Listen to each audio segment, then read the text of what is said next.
Imagine a lungfish in a pond. It's the dry season and the pond is shrinking. It will soon disappear. But even though this fish is about to be out of water, it isn't totally out of luck. When the water gets too shallow, the lungfish can gulp air at the surface using its lungs. And when the pond becomes too small, it can use its sturdy fins to crawl across the ground in search of a new one. Now these abilities seem almost tailor-made for surviving on land. You'd think this fish was just one evolutionary step away from becoming terrestrial. Okay, but here's the thing. This lungfish has no interest in land. Those terrestrial adaptations exist to help it survive long enough to get back to the water. Over a century ago, one paleontologist wondered if the lungfish strategy held the key to understanding one of the biggest evolutionary moments in history, why our own ancestors left the water. Maybe he thought the earliest tetrapods also had no interest in colonizing land. And while parts of his hypothesis turned out to not hold water, it looks like lungfish have something to teach us after all. Because it's beginning to look like our ancestors might have originally evolved terrestrial traits in order to stay fish. Hundreds of millions of years ago, the group of animals we belong to, four-limbed vertebrates called tetrapods, conquered the land. They evolved from a group of fish called sarcopterygians, which include the ancestors of tetrapods, the tetrapodomorphs. And for over a century, scientists have been trying to solve an important puzzle. How and why did the earliest tetrapods evolve from these ancestors, making the monumental leap onto land? Through the fossil record, we can track what happened during this transition, more or less. But why it happened has been much harder to answer. During the early 20th century, researchers contemplating what drove our fish ancestors to leave the water considered a bunch of ideas. Like maybe the fish were escaping from predators in the water, or taking advantage of food resources on land. But in 1917, paleontologist Richard Lull offered a different idea. He looked at lungfish and wondered if scientists had been thinking about this problem backwards. Lull's idea, later championed by paleontologist Alfred Sherwood Romer, became known as the shrinking pond hypothesis. Lull and Romer pointed to how African and South American lungfish living in arid seasonal environments use a range of adaptations to cope with changing amounts of water, like entering a dormant state underground to escape the dry season, as well as using those skills of breathing air and sometimes crawling around on land. And they pointed out that, while those traits could be confused for having evolved for life on land, their real function was just to sustain the fish long enough to get back to the water. Lull and Romer viewed these fish as possible proxies for our tetrapod ancestors, because lungfish are also sarcopterygians closely related to the ancestors of tetrapods. Maybe those ancestors also lived in similar environments that changed seasonally with bodies of water shrinking and disappearing. And maybe this led those tetrapodomorphs to evolve seemingly land-friendly traits for the same reason, to survive long enough to find water again. But as new fossils emerged over the next few decades, the shrinking pond hypothesis began to fall apart. For example, by the 1940s, the evidence suggested that lungs actually evolved long before the fish tetrapod transition. In fact, lungs likely appeared millions of years before the arrival of tetrapods, meaning they must have developed to serve a different purpose. Then the early 2000s brought a ton of new discoveries of transitional tetrapodomorphs, giving us more insight into the environments where they lived. Like the famous tetrapod ancestor Tiktaalik, which, fun fact, was not named after TikTok, but lived during the Devonian period in what's now northern Canada around 375 million years ago. Tiktaalik and its relatives, including Panderichthys and Elpistostege, are sometimes called fishopods because they look sort of halfway between a fish and a tetrapod. And among their more tetrapod-like traits were limb-like fins that even had the precursors to toes. Tiktaalik was also one of the first to evolve a neck, giving it a distinct head and torso, unlike the classic fish body plan with no neck. This allowed for greater mobility of its head, and it's a key trait that distinguishes the tetrapod body plan from that of a fish. But as more fishapod fossils began to surface and their habitats were studied, scientists realized they lived in shallow water environments like tidal channels, braided streams, and swamps. These weren't the seasonal, drought-prone landscapes that Lull and Romer had envisioned. So that's that then, right? The shrinking pod hypothesis is wrong. Well, maybe not entirely. Lull and Romer might have been onto something, even if they had the wrong habitat.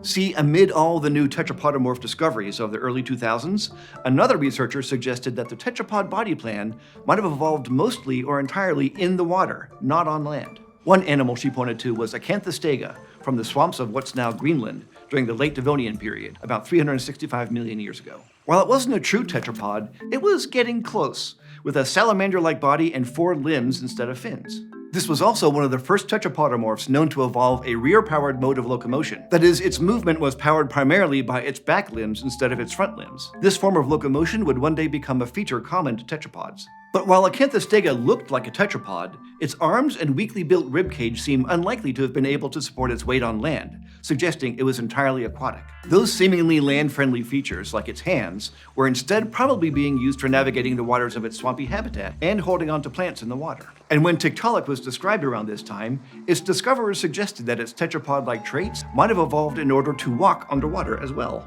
Or actually be more like this, because it has 4 limbs. While they thought it might have come ashore occasionally, most of its time was probably spent navigating stream beds and shallow channels cluttered with plants and debris. It was looking like some of the key pieces of the tetrapod body plan represented an exaptation, a trait that initially evolved as an adaptation for one thing, but then later became used for something else. In this case, our fish ancestors evolved tetrapod traits while adapting for life in the shallows, and only later was that body plan co-opted for life on land. It was the old lungfish paradox all over again.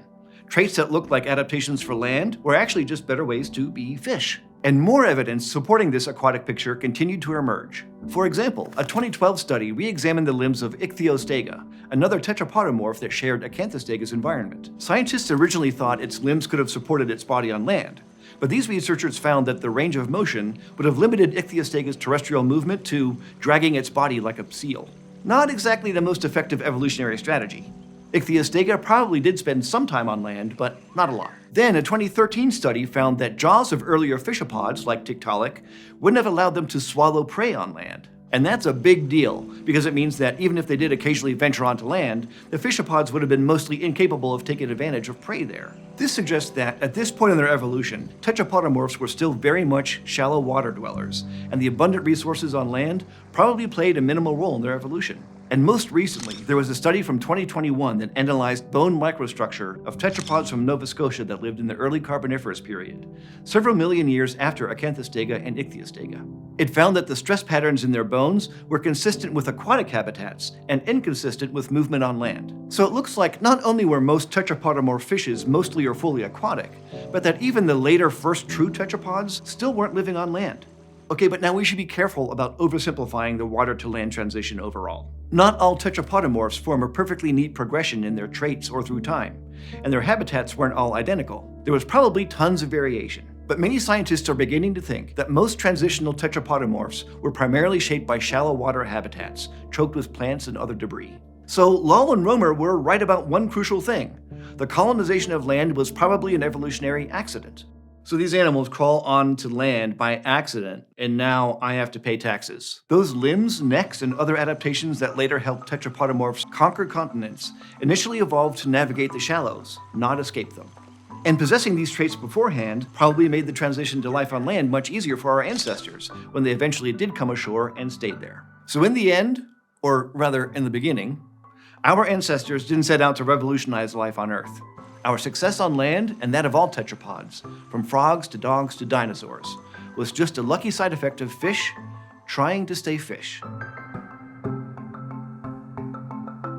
Before you go, I need to talk about PBS. Congress recently eliminated funding to the Corporation for Public Broadcasting, which funds public television and radio stations across the United States. Many of these stations are PBS members, and while PBS itself is not entirely dependent on federal funds, these cuts will significantly impact the system. Local stations need direct support now more than ever, especially smaller stations who are facing the very real threat of closure.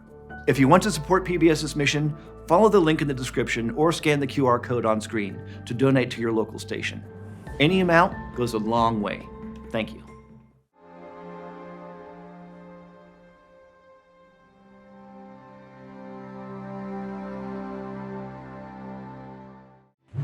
Okay, what do horseshoe crabs, ginkgo trees, and lungfish have in common? They've all been referred to as living fossils. And while these organisms appear to have persisted for millions of years unchanged, they also show us that evolution is always at work. Learn more in our episode, Living Fossils Aren't Really a Thing.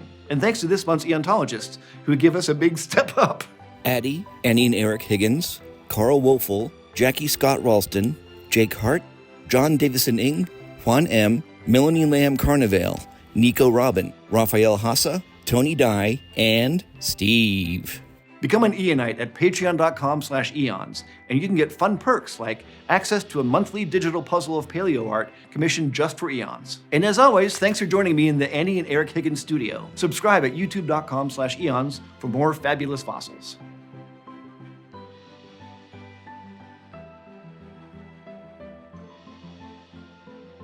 I just want everyone to know I'm doing resort casual for this shoot. This is Vacation Dad.